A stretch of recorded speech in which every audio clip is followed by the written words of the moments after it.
Nous partageons ce matin dans Luc 16, du verset 19 au verset 31. Je lis la parole de Dieu. La Bible nous dit ceci. Il y avait un homme riche qui était vêtu de pourpre et de fin lin, et chaque jour menait joyeuse et brillante vie.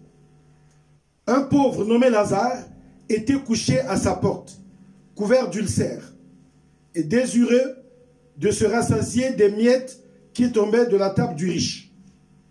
Et même les chiens venaient encore lécher ses ulcères. Le pauvre mourut, et il fut porté par les anges dans le sein d'Abraham. Le riche mourut aussi, et il fut enseveli.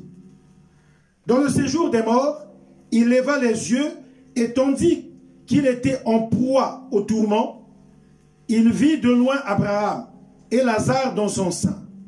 Il s'écria, « Père Abraham, aie pitié de moi, et envoie Lazare pour qu'il trempe le bout de son doigt dans l'eau et me rafraîchisse la langue, car je souffre cruellement dans cette flamme. » Abraham répondit, « Mon enfant, souviens-toi que tu as reçu tes biens pendant ta vie, et que Lazare a eu les maux pendant la sienne. Maintenant, il est ici consolé, et toi tu souffres. D'ailleurs, il y a entre nous et vous un grand abîme, afin que ceux qui voudraient passer d'ici vers vous, ou de là vers nous, ne puissent le faire. » Le riche dit, « Je te prie donc, Père Abraham, d'envoyer Lazare dans la maison de mon père, car j'ai 5 frères. C'est pour qu'il leur atteste de ces choses, afin qu'ils ne viennent pas aussi dans ce lieu de tourment. » Abraham répondit, « Ils ont Moïse et les prophètes, qu'ils les écoutent. » Et il dit, « Non, Père Abraham, mais si quelqu'un des morts va vers eux, ils se repentiront. » Et Abraham lui dit, « S'ils n'écoutent pas Moïse et les prophètes, ils ne se laisseront pas persuader, quand même quelqu'un des morts ressusciterait. » Amen. Amen. Amen. Amen. Ce matin, je vais prêcher sur les ABC de l'évangile. Alléluia. Amen. Je vais évangéliser ce matin.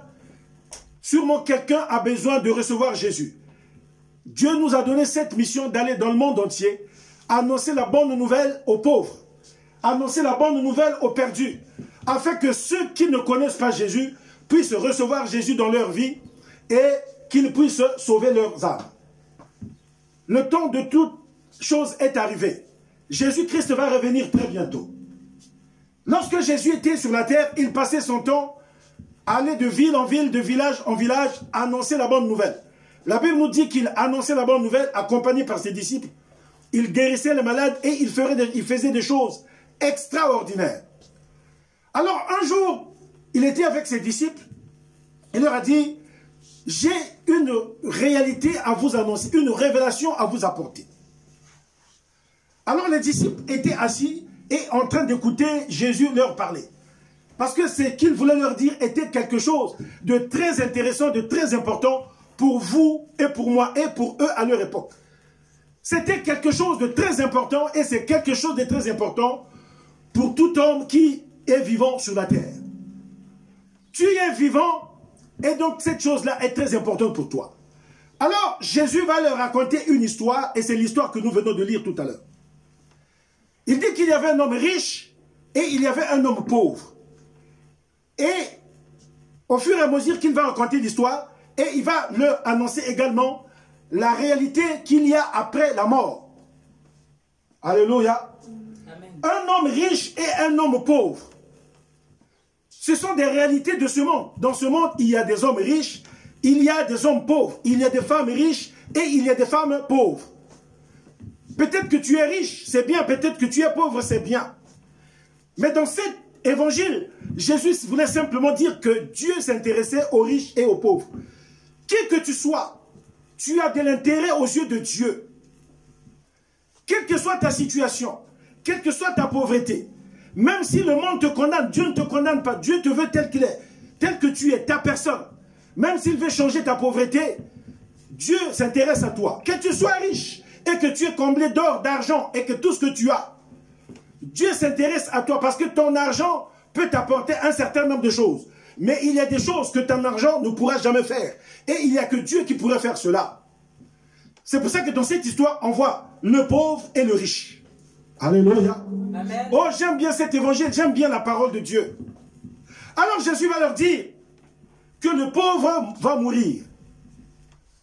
Le pauvre est mort.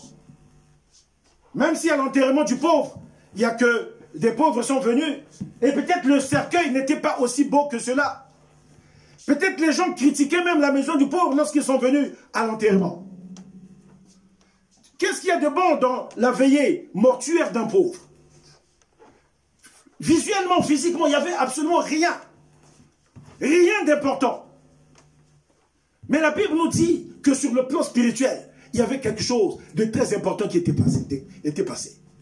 Lorsque le mort, le pauvre mourut, la Bible nous dit, il y a eu un bruit tout autour. Un bruit tout autour. Et quelque chose s'est passé. Les anges de Dieu. Alléluia. Les anges de Dieu sont venus prendre.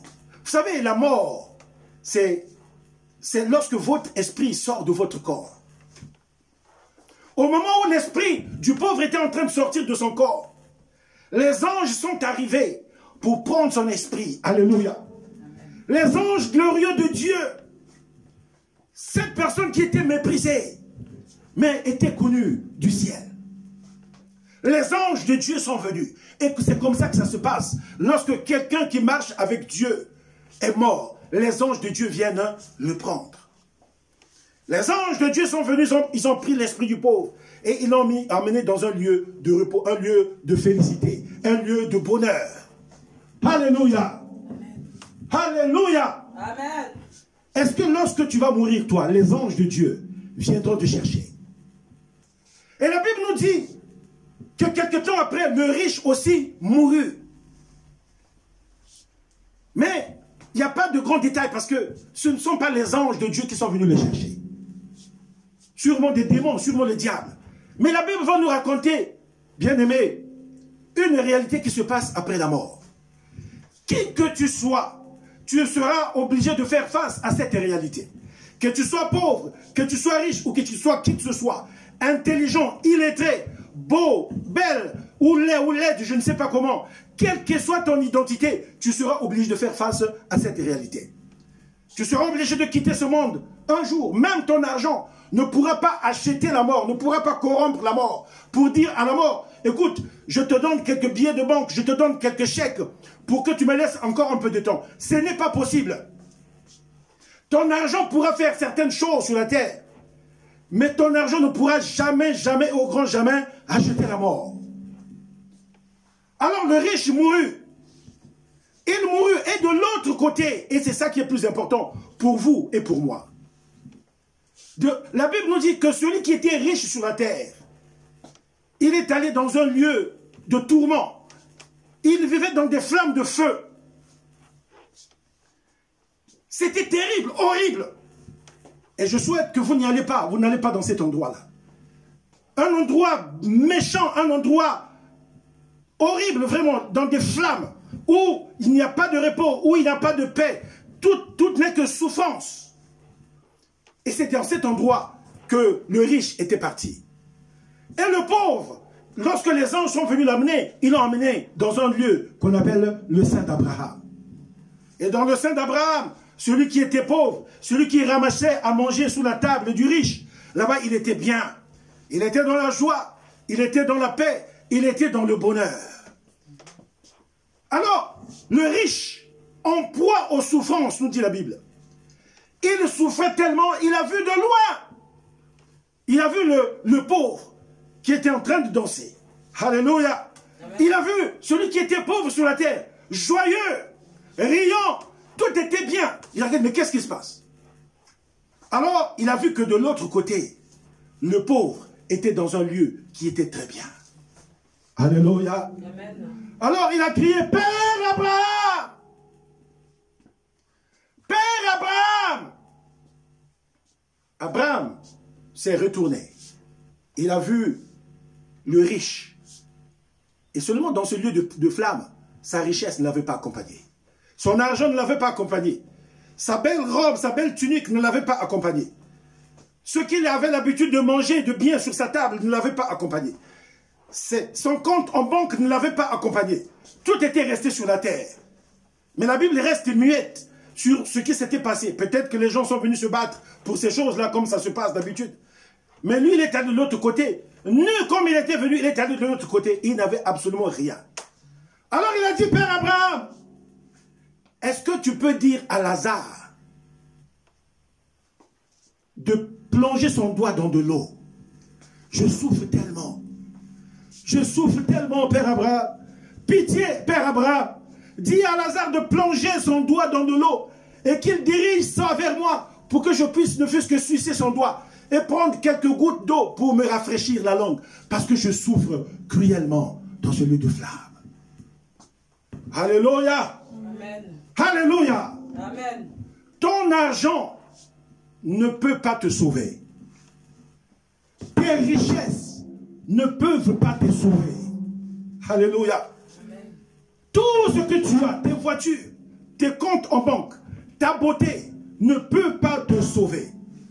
Une seule personne peut te sauver. Et son nom est Jésus. Alléluia. Amen. Le pauvre n'est pas allé dans le sein d'Abraham parce qu'il était pauvre. Comme dit une certaine religion, heureux les pauvres, car ils verront Dieu. Non, non, non, non, non, non. La Bible ne dit pas que si tu es pauvre, tu verras Dieu. La Bible parle de pauvre en esprit. Alléluia. Amen. Le riche n'est pas allé dans un lieu de souffrance parce qu'il était riche. Non. Le pauvre est allé dans le lieu de bonheur parce qu'il avait reçu Jésus dans sa vie. Peut-être tu me diras comment tu le sais. Parce que la Bible nous dit qu'il n'y a que Jésus, il n'y a que Jésus qui est l'intermédiaire entre Dieu et les hommes. La Bible nous dit qu'il n'y a que Jésus qui est le chemin qui amène au ciel. Il n'y a que Jésus. Jésus seul est le chemin qui peut nous amener auprès de Dieu. Jésus seul est le chemin qui peut nous amener dans ce lieu de bonheur. Et si donc le pauvre Lazare s'y est trouvé, ce n'est pas par hasard. C'est simplement parce qu'il a donné sa vie à Jésus. Alléluia. Amen. La Bible ne nous montre pas là où le pauvre Lazare avait reçu Jésus. Mais je vous dis, s'il n'avait pas reçu Jésus, il ne serait jamais entré dans le sein d'Abraham. Parce que seuls ceux qui ont reçu Jésus peuvent aller dans le sein d'Abraham, peuvent aller dans ce lieu de bonheur, dans ce lieu de paix, dans ce lieu où tout va très bien. Si toi tu donnes ta vie à Jésus, tu feras cela, tu entreras également dans ce lieu de gloire. Jésus-Christ seul est la solution pour que nous puissions entrer dans ce lieu de repos. Jésus-Christ seul est le chemin. Pas une église, pas qui que ce soit, même pas ton argent. Alléluia. Amen. Je vois des gens parfois qui viennent à l'église, ils apportent leur argent. Ils donnent leur argent, ils croient que parce qu'ils donnent beaucoup d'argent à l'église, et que leur nom sera écrit au ciel, et qu'ils auront une place de paix, une place de repos dans le sein d'Abraham. Non, non, non, non, non, non, non, non, non, non. Alléluia. Non, la réponse est non. Prends ton argent, fais quelque chose d'autre avec. Dieu n'a pas besoin de ton argent. Ce dont Dieu a besoin, c'est ton cœur. Parce qu'il veut te sauver. Il veut que Jésus te sauve et que les portes du sein d'Abraham te soient ouvertes. Les portes du lieu de bonheur te soient ouvertes pour que tu n'y ailles pas dans le lieu de destruction, dans ce lieu de flamme, là où est parti l'homme riche. Seul Jésus peut t'y amener. Si tu n'as pas Jésus dans ta vie, c'est le feu, le lieu de feu où il y a des flammes destructives qui t'attendent. Alléluia. Amen. Le pauvre avait donné sa vie à Jésus. Toi, tu peux aussi le faire. Tu n'es pas condamné. Tout n'est pas encore fait. Jésus n'est pas encore venu. Tu n'es pas encore mort. Tu peux le faire. Je t'en convie. Je te dis, donne ta vie à Jésus. Ne reste pas dans cet état. Parce que si tu restes tel que tu es, c'est la destruction qui t'attend. Seul Jésus peut t'emmener. Seul Jésus peut te délivrer de ce lieu de flamme. Jésus, Jésus, Jésus et Jésus-Christ seul. Au son de ma voix ce matin, si tu peux entendre et dire, je veux de ce Jésus, les portes de ce lieu de bonheur te seront ouvertes. Parce que Jésus t'aime et il est venu dans ce monde uniquement pour cela. pour délivrer les perdus et les amener dans le lieu de bonheur. Jésus est le trait d'union entre le lieu de bonheur éternel et les hommes. Seul Jésus-Christ est seul. Si tu n'as pas Jésus, c'est le lieu de flamme, le lieu de destruction par la flamme qui t'attend. Oh mon ami, je te dis de ne pas rester loin. Jésus t'aime. Écoute ma voix, n'endurcis pas ton cœur. Donne ta vie à Jésus, il t'aime. Il veut sauver ton âme de la destruction. Il veut sauver ton âme de la perdition. Il est venu pour prendre tous ceux qui étaient perdus et les amener vers Dieu. Il est venu chercher et il t'appelle par ton nom. Si tu t'appelles Emmanuel, entends la voix de Jésus. Si tu t'appelles Jean ou qui que ce soit, Antoinette ou qui que ce soit, Jésus t'appelle, il t'aime. Il veut t'éviter le lieu de flamme de l'enfer. Il veut t'éviter tous ces lieux de tourment. Il ne veut pas que tu ailles comme l'homme riche. Il veut te sauver de la destruction. Il veut te sauver. Il veut t'amener dans ce lieu de repos. Jésus et Jésus-Christ seul peut le faire. Alléluia. Jésus-Christ de Nazareth seul peut le faire. L'homme a crié, Père Abraham, Père Abraham. Savez-vous la raison pour laquelle le Père Abraham ne pouvait pas répondre à la prière?